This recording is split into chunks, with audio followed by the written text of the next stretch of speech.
ഓണാഘോഷത്തിന്റെ ഭാഗമായി Kannur KSRTC budget tourism cell കർണാടകയിലെ ഗുണ്ടൽപേട്ടിലെ പൂപ്പാടങ്ങളിലേക്ക് ഉല്ലാസയാത്ര സംഘടിപ്പിച്ചു. ഓണാഘോഷത്തിന്റെ ഭാഗമായി Kannur KSRTC budget tourism cell കർണാടകയിലെ ഗുണ്ടൽപേട്ടിലെ പൂപ്പാടങ്ങളിലേക്ക് ഉല്ലാസയാത്ര സംഘടിപ്പിച്ചു. രാവിലെ 5 മണിക്ക് കണ്ണൂരിൽ നിന്ന് പുറപ്പെട്ട് രാത്രി 12 മണിക്ക് കണ്ണൂരിൽ തിരിച്ചെത്തുന്ന രീതിയിൽ ആയിരുന്നു പാക്കേജ് ക്രമീകരിച്ചിരുന്നത്. DTO വി മനോജ് കുമാറിന്റെ പ്രത്യേക നിർദ്ദേശപ്രകാരമായിരുന്നു യാത്ര സംഘടിപ്പിച്ചത്. പേര് Thanseer, budget tourism cell Kannur ജില്ലാ കോർഡിനേറ്ററാണ്. KSRTCയുടെ സ്ഥിര യാത്രക്കാരുടെ ആവശ്യപ്രകാരമാണ് ഗുണ്ടൽപേട്ട യാത്ര സംഘടിപ്പിച്ചിട്ടുള്ളത്. ഓണാഘോഷത്തോടനുബന്ധിച്ച് ഏതെങ്കിലും പ്രത്യേക ടൂർ സംഘടിപ്പിക്കണമെന്നുള്ള സ്ത്രീ യാത്രക്കാരുടെ ആവശ്യം പരിഗണിച്ചുകൊണ്ട് കണ്ണൂർ DTO വി മനോജ് കുമാർ സാറിന്റെ നിർദ്ദേശപ്രകാരമാണ് ഗുണ്ടൽപേട്ട യാത്ര സംഘടിപ്പിച്ചിട്ടത്. രാവിലെ 5 മണിക്ക് കണ്ണൂരിൽ നിന്ന് പുറപ്പെട്ട് രാത്രി 12 മണിക്ക് കണ്ണൂരിൽ തിരിച്ചെത്തുന്ന രീതിയിലാണ് പാക്കേജ് തയ്യാറാക്കിയിട്ടുള്ളത്.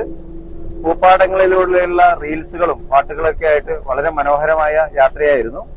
യാത്രക്കാരൊക്കെ വളരെ സന്തോഷത്തോടെയും സംതൃപ്തിയോടുകൂടിയാണ് യാത്രയെ സമീപിച്ചിട്ടുള്ളത്. ഇതിന്റെ തുടർച്ചയെന്നോണം വരും ദിവസങ്ങളിൽ കൂടുതൽ യാത്ര സംഘടിപ്പിക്കാൻ കണ്ണൂർ KSRTC പദ്ധതി ഇട്ടിട്ടുണ്ട്. അതുപോലെ തന്നെ ഓണ അവധിക്ക് ഒരുപാട് പാക്കേജുകൾ തയ്യാറാക്കിയിട്ടുണ്ട്.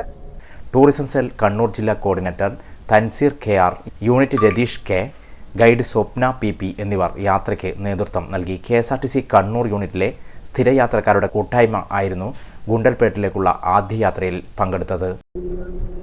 Good evening everyone. My name is Anaga and I'm from Periyaram.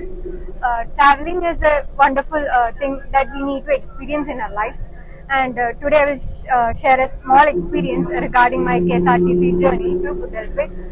As we all know, traveling in KSRTC means half of the travel in bus only.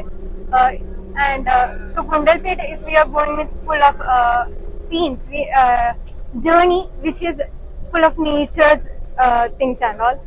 And coming to food part, all the food we had is South Indian food.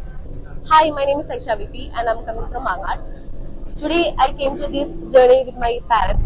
At first I was not interested at all because I heard KSRTC journey was very uncomfortable and everything.